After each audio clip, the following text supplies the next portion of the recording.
யாத்திராகமம் 29ஆம் அதிகாரம். அவர்கள் எனக்கு ஆசாரிய ஊழியம் செய்யும்படி அவர்களை பரிசுத்தப்படுத்தும் பொருட்டு நீ அவர்களுக்கு செய்ய வேண்டியதாவது, ஒரு காளையையும் பழுதற்ற 2 ஆட்டுக்கடாக்களையும் தெரிந்து கொள்வாயாக.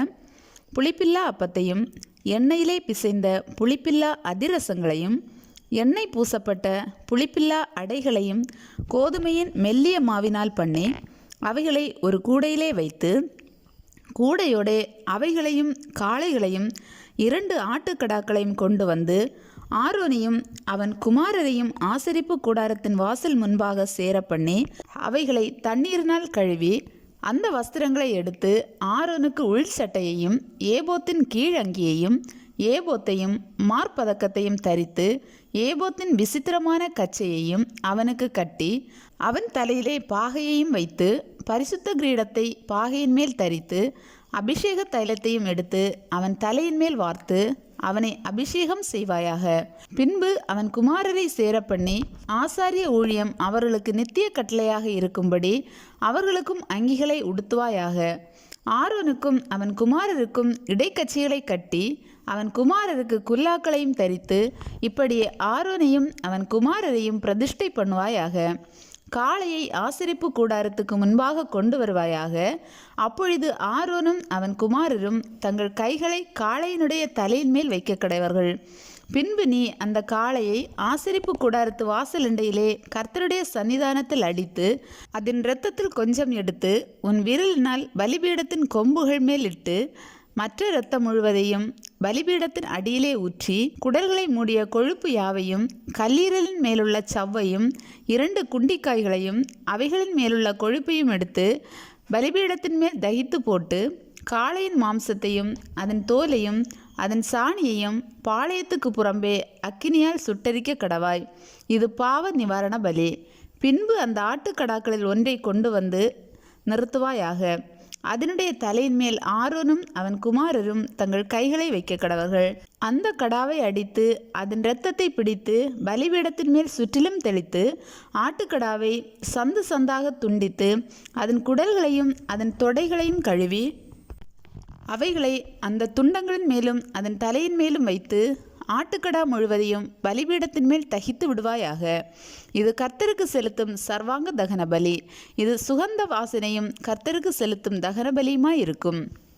பின்பு மற்ற ஆட்டுக்கடாவையும் கொண்டு வந்து நிறுத்துவாயாக. அதனுடைய தலையின் மேல் ஆரோனும் அவன் குமாரரும் தங்கள் கைகளை வைக்க கடவர்கள். அப்பொழுது அந்த கடாவை அடித்து அதன் இரத்தத்தில் கொஞ்சம் எடுத்து ஆரோனின் வலது காது மடலிலும் அவன் குமாரரின் வலது காது மடலிலும் அவர்கள் வலது கையின் பெருவிரலிலும் அவர்கள் வலது காலின் பெருவிரலிலும் இட்டு மற்ற இரத்தத்தை பலிபீடத்தின் மேல் சுற்றிலும் தெளித்து பலிபீடத்தின் மேலிருக்கும் இரத்தத்திலும் அபிஷேக தைலத்திலும் கொஞ்சம் எடுத்து ஆரோனும் அவன் வஸ்திரங்களும் அவனுடைய குமாரரும் அவர்களுடைய வஸ்திரங்களும் பரிசுத்தமாக்கப்படும்படி அவன் மேலும் அவன் வஸ்திரங்கள் மேலும் அவனுடைய குமாரர் மேலும் அவர்களுடைய வஸ்திரங்கள் மேலும் தெளிப்பாயாக. அந்த ஆட்டுக்கடா பிரதிஷ்டையின் ஆட்டுக்கடாவானதால் அதிலுள்ள கொழுப்பையும் வாலையும் குடல்களையும் மூடிய கொழுப்பையும் கல்லீரலின் மேலுள்ள சவ்வையும் 2 குண்டிக்காய்களையும் அவைகளின் மேலுள்ள கொழுப்பையும் வலது பக்கத்து முன்னந்தொடையையும் கர்த்தருடைய சன்னிதானத்தில் வைத்திருக்கிற புளிப்பில்லா அப்பங்களுள்ள கூடையில் ஒரு அப்பத்தையும் எண்ணெயிட்ட அப்பமாகிய ஒரு அதிரசத்தையும் ஒரு அடையையும் எடுத்து அவைகள் எல்லாவற்றையும் ஆரோனின் உள்ளங்கைகளிலும் அவன் குமாரரின் உள்ளங்கைகளிலும் வைத்து அவைகளை கர்த்தருடைய சன்னிதானத்தில் அசைவாட்டப்படும் காணிக்கையாக அசைவாட்டி பின்பு அவைகளை அவர்கள் கைகளிலிருந்து எடுத்து பலிபீடத்தின் மேல் சர்வாங்க தகன பலியோடு வைத்து கர்த்தருடைய சன்னிதானத்தில் சுகந்த வாசனையாக தகிக்க கடவாய். இது கர்த்தருக்கு செலுத்தப்படும் தகன பலி. ஆரோனுடைய பிரதிஷ்டையின் ஆட்டுக்கடாவிலே மார்க்கண்டத்தை எடுத்து அதை கர்த்தருடைய சன்னிதானத்தில் அசைவாட்டும் காணிக்கையாக அசைவாட்ட கடவாய். அது உன் பங்காயிருக்கும். மேலும் ஆரோனுடைய பிரதிஷ்டைக்கும் அவன் குமாரருடைய பிரதிஷ்டைக்கும் நியமித்த ஆட்டுக்கடாவில் அசைவாட்டப்படுகிற மார்க்கண்டத்தையும் ஏறெடுத்து படைக்கப்படுகிற முன்னந்தொடையையும் பரிசுத்தப்படுத்துவாயாக.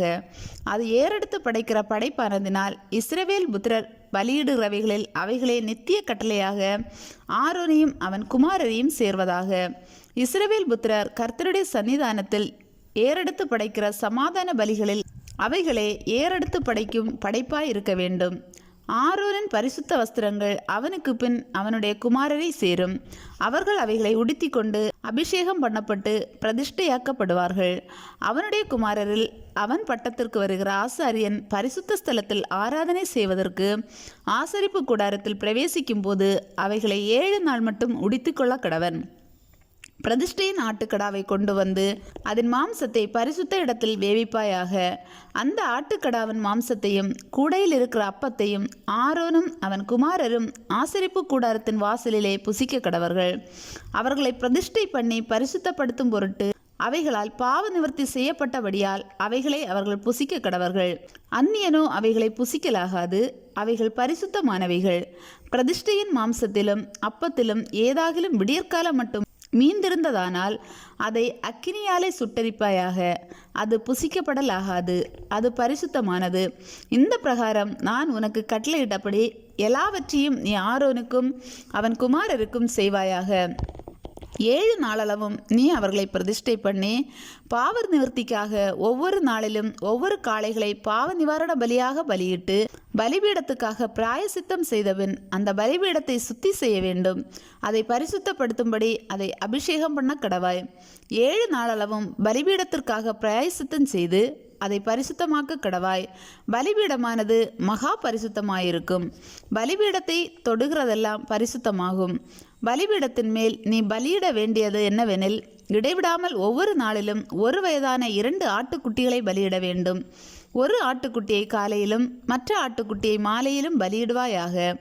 ஒரு மரக்காலிலே 10 பங்கானதும் இடித்து பிழிந்த கார்படி எண்ணெயிலே பிசைந்ததுமாகிய மெல்லிய மாவையும் பானபலியாக 1/4 திராட்சை ரசத்தையும் ஒரு ஆட்டுக்குட்டியுடனே படைப்பாயாக. மற்ற ஆட்டுக்குட்டியை மாலையிலே பலியிட்டு காலையிலே செலுத்தின போஜன பலிக்கும் பானபலிக்கும் ஒத்த பிரகாரம் அதை கர்த்தருக்கு சுகந்த வாசனையான தகன பலியாக படைக்க கடவாய். உன்னுடனே பேசும்படி நான் உங்களை சந்திக்கும் இடமாயிருக்கிற ஆசரிப்பு கூடாரத்தினுடைய வாசலாகிய கர்த்தருடைய சந்நிதியிலே உங்கள் தலைமுறை தோறும் செலுத்தப்பட வேண்டிய நித்திய சர்வாங்க தகன பலி இதுவே. அங்கே இஸ்ரவேல் புத்திரரை சந்திப்பேன். அந்த ஸ்தலம் என்னுடைய மகிமையினால் பரிசுத்தமாக்கப்படும். ஆசரிப்பு கூடாரத்தையும் பலிபீடத்தையும் நான் பரிசுத்தமாக்குவேன். எனக்கு ஆசாரிய ஊழியம் செய்யும்படிக்கு ஆரோனையும் அவன் குமாரரையும் பரிசுத்தப்படுத்தி இஸ்ரவேல் புத்திரரின் நடுவே நான் வாசம் பண்ணி அவர்களுக்கு தேவனாயிருப்பேன். தங்கள் நடுவே நான் வாசம் பண்ணும்படி தங்களை எகிப்து தேசத்திலிருந்து புறப்பட பண்ணின நான் தங்கள் தேவனாகிய கர்த்தர் என்று அவர்கள் அறிவார்கள். நானே அவர்கள் தேவனாகிய கர்த்தர்.